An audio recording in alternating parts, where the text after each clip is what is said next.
Study IQ IAS, अब तैयारी हुई अफोर्डेबल।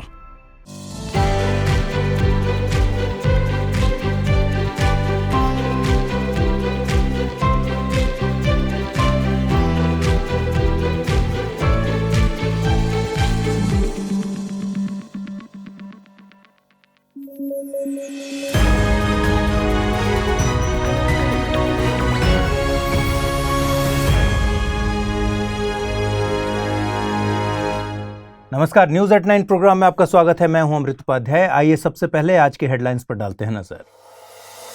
पूर्व प्रधानमंत्री अटल बिहारी वाजपेयी की चौथी डेथ एनिवर्सरी पर देश ने किया याद।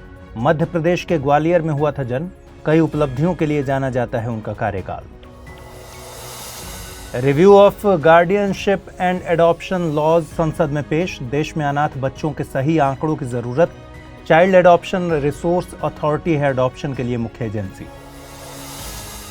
और office of the principal scientific adviser ने मंथन प्लेटफॉर्म किया लॉन्च। साइंटिफिक रिसर्च के इकोसिस्टम को विकसित करना है मकसद। 1999 में भारत सरकार ने किया था ऑफिस गठित। चलिए खबरों की शुरुआत करें। उससे पहले मैं आपको बता दूं कि अगर आप इस बुलेटिन को PDF फॉर्मेट में पढ़ना चाहते हैं तो इसके लिए अमृत उपाध्याय 007 टेलीग्राम चैनल पर जाइए, वहां आपको इसकी PDF उपलब्ध होगी। आइए खबर शुरू करते हैं। हाल ही में संसद में एक रिपोर्ट पेश की गई। इसे review of guardianship and adoption laws नाम दिया गया। रिपोर्ट को parliamentary standing committee on personnel public grievances and law and justice के द्वारा तैयार किया गया है।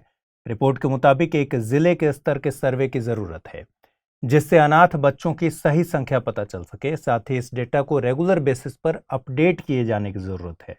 गौरतलब है कि देश में करोड़ों की संख्या में अनाथ बच्चे मौजूद हैं, लेकिन गोद लिए जा सकने वाले बच्चों के आंकड़ों में केवल 2430 बच्चे हैं।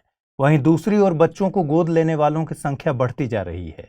इस विरोधाभास को दूर करने के लिए रिपोर्ट में ये सिफारिश की गई है। रिपोर्ट के मुताबिक जिला मजिस्ट्रेट को हर जिले में महीने में कम से कम एक बार मीटिंग जरूर करनी चाहिए, जिससे सड़कों पर भीख मांगने वाले बच्चों को चाइल्ड वेलफेयर कमेटी के सामने पेश किया जा सके। रिपोर्ट के मुताबिक CARA यानी चाइल्ड एडॉप्शन रिसोर्स अथॉरिटी के पास दिसंबर 2021 तक 27,939 लोगों की गोद लेने के लिए याचिका दर्ज है, जबकि केवल 2430 अनाथ बच्चे लीगल एडॉप्शन के लिए उपलब्ध हैं।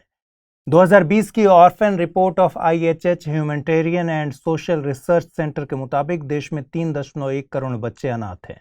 आपको बता दें कि कारा महिला एवं बाल विकास मंत्रालय के तहत एक सांविधिक संस्था है। यह संस्था देश में होने वाले और देश के बाहर होने वाले एडॉप्शन के लिए जिम्मेदार है। कारा को हेग कन्वेंशन के प्रावधानों के मुताबिक सेंट्रल अथॉरिटी का दर्जा प्राप्त है। Hague convention on inter country adoption 1993 को भारत ने साल 2003 में रेटिफाई किया था। दिल्ली इंटरनेशनल एयरपोर्ट ने केंद्र सरकार की डिजी यात्रा पहल को लॉन्च करने की बात कही है। डिजी यात्रा एक पैसेंजर प्रोसेसिंग सिस्टम है जो कि फेशियल रिकॉग्निशन टेक्नोलॉजी पर आधारित है। डिजी यात्रा में एयरपोर्ट के चेक पॉइंट्स पर यात्रियों को पेपरलेस और कॉन्टैक्टलेस तरीके से चेक किया जाता है। साथ ही फेशियल रिकॉग्निशन टेक्निक से बोर्डिंग पास को लिंक किया जाता है। इस सुविधा का लाभ उठाने के लिए यात्रियों को अपने फोन में डिजी यात्रा ऐप डाउनलोड करना होता है। इसमें आधार कार्ड का उपयोग करके रजिस्ट्रेशन और कोविन ऐप की डिटेल्स से वैक्सीनेशन की जानकारी लिंक की जा सकेगी। साथ ही बोर्डिंग पास को स्कैन करके डिटेल्स सेव करनी होगी। डिजी यात्रा पहल को डिजी यात्रा फाउंडेशन के द्वारा लागू किया जा रहा है। डिजी यात्रा फाउंडेशन एक ज्वाइंट वेंचर कंपनी है। इसमें एयरपोर्ट अथॉरिटी ऑफ इंडिया की 26% शेयर होल्डिंग है। वहीं दिल्ली, बेंगलुरु, मुंबई, हैदराबाद और कोचीन एयरपोर्ट्स के पास 74% की हिस्सेदारी है। ये पांचों बराबर की हिस्सेदारी रखते हैं। एयरपोर्ट्स अथॉरिटी ऑफ इंडिया द्वारा डिजी यात्रा को लागू करने वाले एयरपोर्ट्स की पहचान की जाएगी। आपको बता दें कि एयरपोर्ट्स अथॉरिटी ऑफ इंडिया को 1 अप्रैल 1995 को संसद के एक एक्ट के द्वारा गठित किया गया था। यह एक मिनी रत्न कैटेगरी 1 कंपनी है। मिनी रत्न कैटेगरी 1 कंपनी का दर्जा उन PSUs को दिया जाता है जिन्होंने पिछले 3 सालों में लगातार लाभ हासिल किया हो या पिछले 3 सालों में किसी एक साल में 30 करोड़ या उससे ज्यादा का लाभ हासिल किया हो। 16 अगस्त को भारत के पूर्व प्रधानमंत्री अटल बिहारी वाजपेयी की पुण्यतिथि मनाई जाती है। इस मौके पर PM नरेंद्र मोदी ने उन्हें श्रद्धांजलि अर्पित की।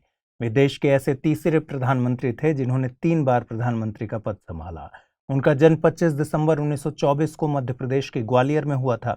उनके प्रधानमंत्रित्व काल में देश ने दूसरी बार नाभिकीय परीक्षण किया। 18 मई 1998 को हुए नाभिकीय परीक्षण के बाद उन्होंने देश को नाभिकीय शक्ति संपन्न घोषित कर दिया था। उनके प्रधानमंत्री काल में टेलीकॉम पॉलिसी 1999 जारी की गई, जिसने इस क्षेत्र में संरचनात्मक सुधार किए और मोबाइल सब्सक्राइबर्स की संख्या में वृद्धि हुई। उनके इस योगदान के लिए भारतीय एयरटेल के फाउंडर और चेयरमैन सुनील भारती मित्तल ने उन्हें the father of modern telecommunication in the country कहा था। साल 2003 में 56वें स्वतंत्रता दिवस के मौके पर उन्होंने देश के पहले चंद्र मिशन की घोषणा की। गौरतलब है कि इसरो ने देश का पहला चंद्र मिशन 22 अक्टूबर 2008 को लॉन्च किया था, जो कि सफल रहा। साल 2015 में अटल जी को भारत रत्न से नवाजा गया। देश उनके कार्यकाल को साल 1999 में हुए कारगिल युद्ध में मिली जीत के लिए याद करता है। उनकी लिखी प्रमुख किताबों में मेरी संसदीय यात्रा, मेरी 51 कविताएं, संकल्प काल आदि शामिल हैं।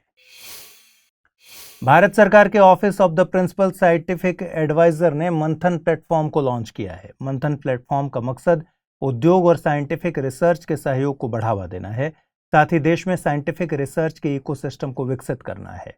इसमें विज्ञान, नवाचार और तकनीक के जरिए देश की समृद्धि को बढ़ावा देने की बात की गई है। साथ ही इससे देश के साइंटिफिक मिशंस और सतत विकास लक्ष्यों को पूरा करने की बात की गई है। आपको बता दें कि वर्तमान principal scientific adviser professor Ajay Kumar Sood हैं। भारत सरकार ने office of the principal scientific adviser का गठन नवंबर 1999 में किया था। इसका मकसद प्रधानमंत्री और कैबिनेट को विज्ञान एवं प्रौद्योगिकी के मामलों में व्यावहारिक सलाह मुहैया कराना है। देश के पहले प्रिंसिपल साइंटिफिक एडवाइजर के पद पर पूर्व राष्ट्रपति APJ अब्दुल कलाम काबिज रहे थे।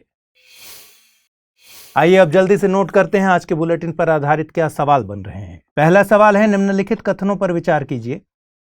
पहला statement, office of the principal scientific adviser का गठन प्रधानमंत्री मनमोहन सिंह के कार्यकाल में किया गया था।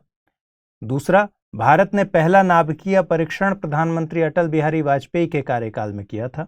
तीसरा स्टेटमेंट है, एयरपोर्ट्स अथॉरिटी ऑफ इंडिया एक महारत्न कंपनी है।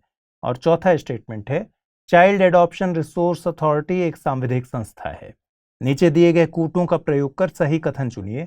1, 2 और 3, 1 और 3, केवल 4 या फिर 1, 2, 3 और 4।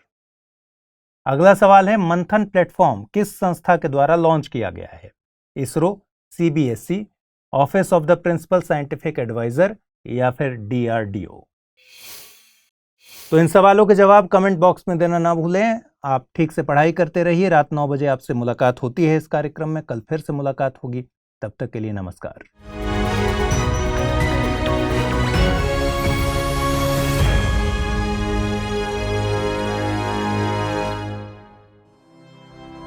स्टडी IQ IAS, अब तैयारी हुई अफोर्डेबल।